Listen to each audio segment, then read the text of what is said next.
Hello, this is Greg Allison Green Greg's coming to you from a field of wild carrots, Queen Anne's lace. Today is the 10th of August, 21. Time on deck is 18:08 hours. Now, let's have a look at what we're talking about here. The reason I'm talking about wild carrots is not for the wild carrots. It's to distinguish it from poison hemlock, because it said that poison hemlock is really spreading right now, spreading quite a bit. And you have to be aware of poison hemlock because all parts of the plant are poisonous. Poisonous hemlock is really bad news and you don't need to get into it. So we're going to talk about poisonous hemlock and how to tell it from Queen Anne's lace. Before we go into that, I say please subscribe to my channel if you're not already subscribed. Bang the notification bell and click all. And I'm going to give you a disclaimer. And the disclaimer is, in Mother Nature, there are a lot of plants that are good for you, good to eat, and very healthy. But there's also plants that will make you sick and can kill you.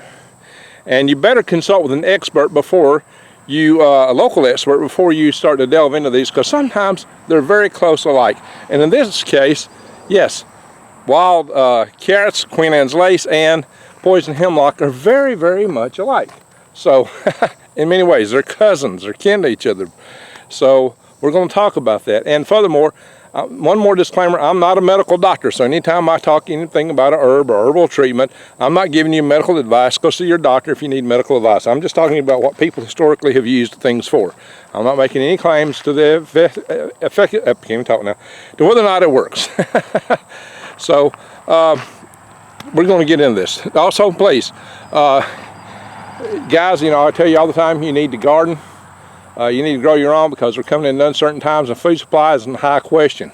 Now, I do these videos about collecting weeds and from trees and even the weeds and trees and the herbal aspects thereof, but you really need to garden to get your full range of nutrition. And check out my links to True Leaf Market to do that, because there are great deals with non-GMO seeds that are heirloom seeds that you can replant and get the same thing back over. Okay, let's get into this. All right, poison hemlock is spreading across the land. There's been several reports about that lately. I also want to give a shout out to Brad over at Full Spectrum Survival. He covered this topic also. But I have done a video on wild carrots, Queen Anne's lace, and I talked about poison hemlock in that video. But given the new emphasis on this, I just thought it was really important to come out here and tell you guys about this. And also I urge you to go see Brad's channel too, because he talks about a lot of things that you'd be interested in. Full Spectrum Survival. Check it out. Shout out to him. Also, I can give a shout out to Prepper Nurse 1, because he's a lot like me, and he's a prepper, and he also is in gardening in that regard. So, all right, that said, the poison hemlock is poisonous. All parts of the plant are poisonous, lethally poisonous. They carry alkaloids that interfere with the nerve transmissions to your muscles. So what it really means ultimately is they can stop you from breathing. You know, you may know that Socrates was convicted to take a bowl of hemlock solution, and it did him in, and he did that, but you know, supposedly. So there's a famous picture of that. So that's one way hemlock is famous. Well, hemlock, if you ingest it, you're in big trouble. But it can also be poisonous if you touch it, especially if you get the sap on you. Like I said, all parts of the hemlock are poison. The roots, you know, are similar to the carrot roots.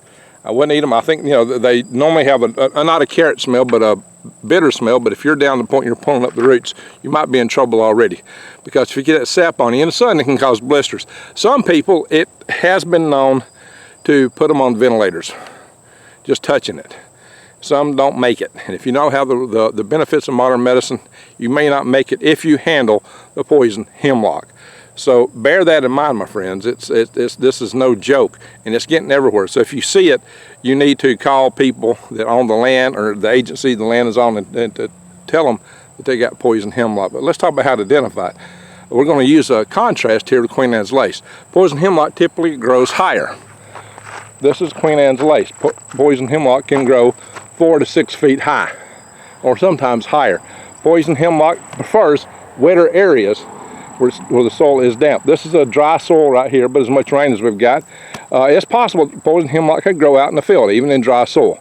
So it's not a given that this wouldn't be poison hemlock. Now, there are many signs to go by, and sometimes there's exceptions. Now, here in America, we're fortunate in that Queen Anne's lace typically has some definite signs that is different from all the wild carrots in the world. In Europe and Asia, some of the wild carrots do have, they're a little bit more of a look-alike to poison hemlock than they are here in the United States. Queen Anne's lace does not grow as high as poison hemlock. So here's some other details. On the stem of poison hemlock, you see purple splotches. You don't see that on Queen Anne's lace. On the stem of poison hemlock, it's smooth, it's not hairy. Well, that's smooth too. But I've seen this in the Queen Anne's lace around here. It's typically not very hairy in this area. A lot of places it is. Also, typically in the Queen Anne's lace flower, there's a purple flower in the center. Now these don't have that purple flower dead center that I can see. So you might go, oh my God, Greg, you got poison hemlock here. Well, there are other distinguishing characteristics too. The flower on Queen Anne's lace tends to be flat top or maybe a slight umbrella. The Queen Anne's lace is flat or a slight umbrella. The flowers on the poison hemlock are more of a cluster arrangement. They come out as clusters, like kind of like that. Okay, so you see a cluster of flowers, and they're smaller clusters. These are kind of like clusters, but they stick together. You see, they're still pretty tight. They'll be looser if it were poison hemlock. So the leaves are kind of fern-like on both plants. These are a carrot in the carrot family. Now the first year with poison hemlock, it comes out kind of like this. You know, you won't see it grow all the way up. That's the first year. They're biennial plants. See, that's the first year plant down there of the Queen Anne's lace. Poison hemlock could be the same way. It could be poison hemlock. Even as a small plant, it could have those alkaloids. You wouldn't want to touch it. But this has no purple splotches, and there's some hair. There are some hair on that leaf right there, just a little bit. Just a little bit of fur on here, you might say. There's some stuff sticking out. So, but not a whole lot, not a whole lot. That's not a very hairy stem, just in that one spot. It's pretty smooth otherwise. But it's about the shape of the florets, the size of the plant, tells me that this is Queen Anne's lace. But this is why you really need an expert, my friends, because this does not show all the signs that Queen Anne's lace typically shows around here, but it doesn't show the signs of poison hemlock. So this is a great example to use for why you need to be careful.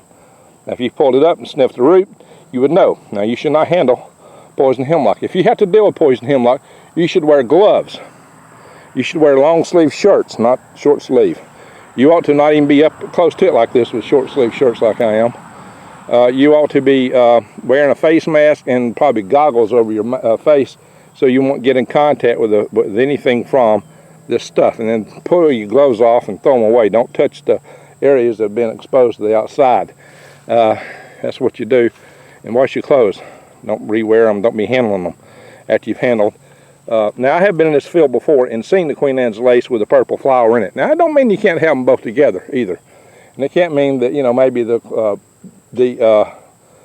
poison hemlock might not be stunted in growth because it's in a dry field.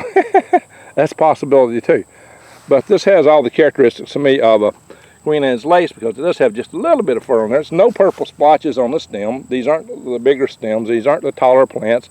The flowerets are pretty much flat and they're all together. They're not separated out into little clusters. I mean, that one's kind of like a mini cluster, but it's not clustered out like you would see with hemlock.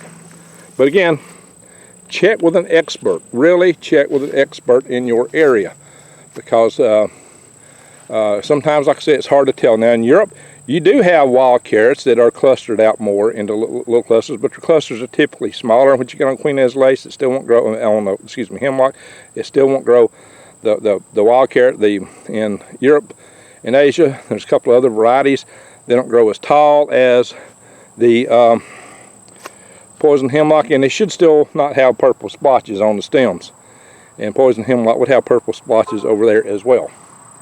So these are all things to watch out for, all things to know about. Now when the flowerets get dry, this is what they do, and they form seeds. The seeds are already formed in there because they're already dead. But this is what you see in the flower and the head. Now one reason that the poison hemlock is spreading so fast is every plant can produce 30,000 seeds. And those seeds are very toxic. Those seeds are very toxic. And so are the roots. They got a whole lot of that alkaloid, that stuff that's so bad for you. So That's how you tell Queen Anne's lace from poison hemlock. Very important to know. I just felt it important to cover that, and I know this field here, look, this field is just full of this stuff way out there. A lot of fields are way out there. You can see that stuff going way out there, the dried ones. Oh, and just for a recap, there's poke salad. I've done videos on poke salad. Actually, material leaves and berries are somewhat edible, but that's a poison plant. And you gotta know how to treat it. I see some staghorn sumac over there. And guess what? Over here we got wild lettuce. The sap of that is medicinal. Right out here. That's the wild lettuce. And we got one other thing of great interest here besides, I think that's your Carolina blue lettuce right there. And it's a little bit hard to tell right now. It looks like Carolina blue lettuce right here, which also has medicinal properties. Flowers are gonna, but look at this, guys. Passion flower. That's what we call a maypop here in the South. Because they make these cute little fruits that when they're green and pithy, and they pop if you throw them up against the wall or stomp them. But when they're ripe, they have a very gelatinous fruit. I've done a video on that. So I've covered that on the video. So we got several plants here of great interest. Maybe a fleabane plant down there. So we got a lot of stuff here. Might even be a persimmon tree there. I have to get closer to it. I can't really dissolve the leaves that well this far off. There's a lot of stuff around here. Maple trees. Well, no, those are, no, that's not maple. That's sweet gum, which is medicinal too. You know, I've done videos on the sweet gum, making the Tamiflu from it. So guys, there's a lot of stuff around here you can use as resources to survive and live on. I mean, all this wild carrot here, you could dine quite a bit. Same way with wild lettuce. You can have plenty of medicinals. But you just got to know what you can eat and what you can't eat. And if you don't know, yeah, you could be in a heap of trouble. It could be the end of days for you. So ladies and gentlemen, just letting y'all know that. Giving y'all that example. So again, subscribe to my channel, bang the notification bell, and click all.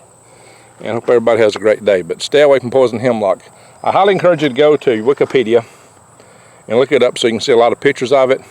I'll probably do that, and I'll show you at one of my live sessions, maybe tonight or tomorrow night, Wednesday night. I'll probably go to Wikipedia and just show you pictures so you can tell each apart from the pictures on Wikipedia. But I just wanted to do this from the field so you would see what it is in person. Well, I don't see any poison hemlock around here. I don't know of any directly in this area. But that don't mean it's not around here. It's in every state except maybe Alaska. Stuff's everywhere. Anyway, thank you for watching. Goodbye.